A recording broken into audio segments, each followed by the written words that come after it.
Hola a todos, hoy quiero venir a hablarles de un tema que resulta muy común en este gremio veterinario y en algunos otros sectores para quienes tenemos un emprendimiento o una empresa, y es la situación de manejo de clientes difíciles. Yo creo que quienes nos arriesgamos a ser emprendedores y a vender un producto o un servicio, tenemos que afrontar estas situaciones de diferente manera. Esto se llama cliente al ataque, cómo soluciono situaciones difíciles con los clientes. Varias premisas para hablar de cliente difícil. Lo primero es que no existen fórmulas mágicas, no está inventado todavía en ninguna literatura el cómo solucionamos todo y de la misma manera. Lo segundo es que tenemos que prepararnos, pero no vamos a poder minimizar al 100% las situaciones complejas. Nosotros vamos a tener que saber que siempre va a haber factores de incertidumbre, de sorpresa, que vamos a tener que empezar y aprender a gestionar. Y lo tercero y más importante es que nosotros, si bien vamos a minimizar situaciones, aquellas que al final se vayan a tener que presentar, porque a todos nos pueden presentarse situaciones difíciles, pues vamos a tener que saber cómo asumimos nosotros desde nuestra óptica personal esa situación conflictiva. ¿Qué vamos a desarrollar acá de manera muy breve? Lo primero es qué significa cliente. Lo segundo es por qué los clientes se enojan, particularmente en este sector.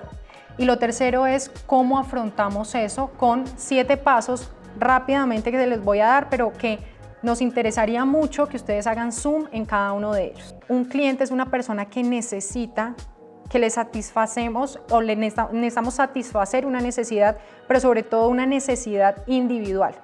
Si nosotros nos vamos a hablar de mascotas y vemos un gato fracturado, vamos a pensar que todos tienen los mismos síntomas cuando hay una fractura y el mismo tratamiento. Pero resulta que si individualizamos esta necesidad, nos damos cuenta que, por ejemplo, en uno de los gatos, la fractura fue a causa de la manipulación de un niño de la casa. Ahí la necesidad no es reparar la fractura, sino asesorar a un familiar en cómo tener y convivir con un niño y una mascota en la casa. Nosotros, si queremos generar valor, no nos vamos a quedar solamente en la placa, en el tornillo que vamos a poner en una fractura, sino que vamos a mirar cómo le generamos valor a través de contenido para ese niño, para ese tutor, para esa familia, en cómo lograr convivir entre todos. Y esto en pro de la mascota, pero en pro de que no le vuelva a pasar a la mascota lo mismo que ya le pasó en una vez. Entonces, eso es cliente, alguien que tiene una necesidad, pero individual y que nosotros vamos a tener que gestionar. A la segunda pregunta, que es ¿por qué se enojan los clientes? Está demostrado en varias ocasiones que los clientes se enojan seguramente ustedes dirán, por precio, y eso es como lo tercero y no lo más importante por lo que se enojan los clientes.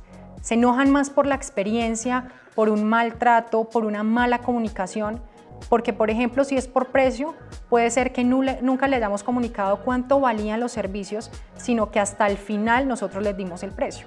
Entonces el enojo no va a estar en el precio, sino en la mala comunicación del por qué o por qué me están cobrando todo eso y en qué me lo estoy gastando.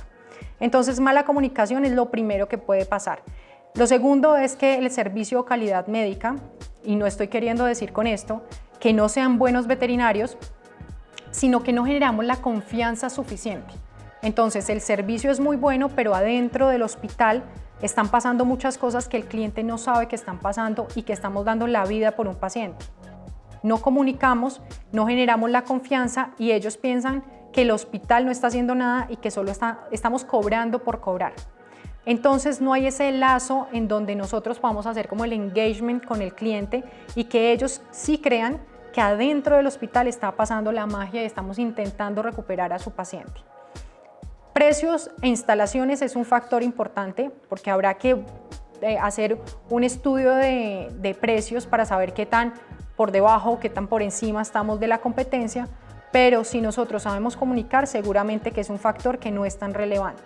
Y la infraestructura hoy por hoy es importante, el cliente está exigiendo cada vez más un lugar, por ejemplo, para los gatos, que sea acorde y ameno a que ese felino esté en condiciones óptimas, que si estoy esperando mi cita no haya 2 o 3 perros al lado de mi gato generándole un factor de estrés superior.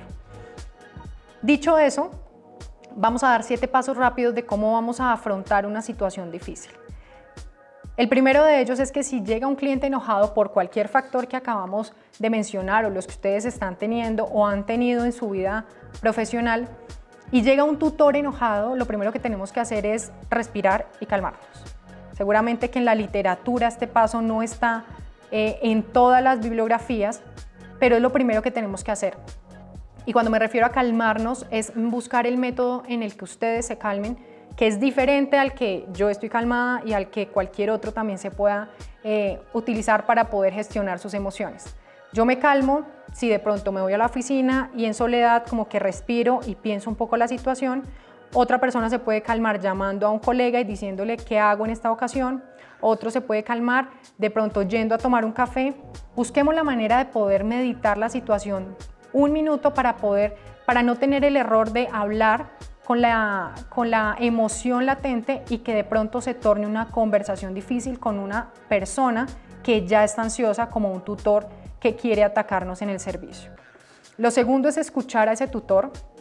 Nosotros tenemos que saber que una persona que está enojada quiere ser escuchada y muchas veces creemos que estamos haciendo bien este paso de escuchar y lo que estamos haciendo es tener una conversación en donde casi que hablo más yo que el mismo cliente que está enojado. Y escuchar es literalmente quedarnos en silencio y tener toda la disposición y las características y la gestión corporal para que el cliente entienda que sí lo estoy escuchando. Lo tercero es empatizar y comprender el problema. Una cosa es quedarme callado y de pronto tener alguna gesticulación de no me está interesando tu tema, estar viendo el reloj, estar viendo el teléfono y la gente no entiende que estamos empatizando con ellos. Así que lo más importante es dejarle entender que sí estamos entendiendo, pero sobre todo sí estamos comprendiendo sus emociones.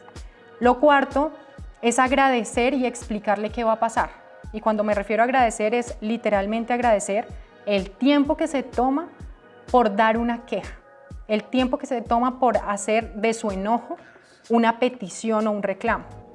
Cuando hacemos esto, minimizamos la ansiedad y le dejamos entender que nos interesa, pero sobre todo que estamos en su posición y en su situación y vamos a resolver.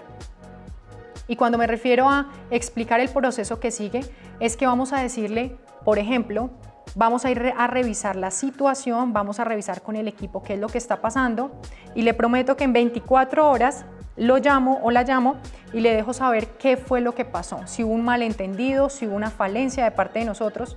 Vamos a revisar, por ejemplo, los exámenes, a corroborar con otra muestra. Eso es dejarle entender cuál es el paso a paso después de su petición, porque el cliente no solo quiere ser escuchado, sino que también quiere ser gestionado en su queja. Y eso es lo que vamos a hacer. Paso número 5, evaluar el caso. Cada uno de ellos tiene una mapa de experiencia con nosotros o un paso a paso que hizo con nosotros desde que llamó hasta que tomó un servicio. Así que nosotros vamos a tener que revisar en efecto qué pasó con ese caso. Si, por ejemplo, están diciendo que nunca llamamos a entregar unos resultados, vamos a tener que hacer esa ruta que el cliente tomó con nosotros y revisar qué doctor lo atendió, si el laboratorio tomó el caso, la muestra, si lo procesaron y lo reportaron, qué doctor fue el que no dio el reporte. Eso es gestionar el paso a paso para determinar en dónde hubo esa fractura del buen servicio. El paso número 6 es proponer alternativas. Luego de que ya sabemos qué fue lo que pasó, llamamos o convocamos al cliente o le escribimos o nos ponemos en contacto por cualquier vía con el cliente y le dejamos entender qué pasó, pero sobre todo qué propuestas para subsanar, si es que hay lugar a subsanar, podemos nosotros hacer. Si ya vemos que de pronto es un cliente, y acá siempre soy muy clara en eso, un cliente que definitivamente es complejo, un cliente que definitivamente no es nuestro cliente, es segmento de cliente, nuestro perfil de cliente, también allí podemos darle la alternativa de darle algunas otras alternativas de clínica o de lugar en donde va a sentirse mucho más cómodo que no sea la nuestra. Pero si es un cliente que tenemos que rescatar, por supuesto que vamos a darles alternativas de mejora y les vamos a prometer que a partir de esa fractura del servicio, nosotros hicimos una corrección o una mejora. Si no tuvimos alguna implicación de culpa en el servicio y simplemente un error de comunicación, también se lo dejamos saber de su percepción de pronto por qué se lleva esa percepción errada de nosotros y donde nosotros también podemos corregir en que no le vuelva a pasar lo mismo con nosotros. Y por último, tomar medidas y supervisar en el tiempo.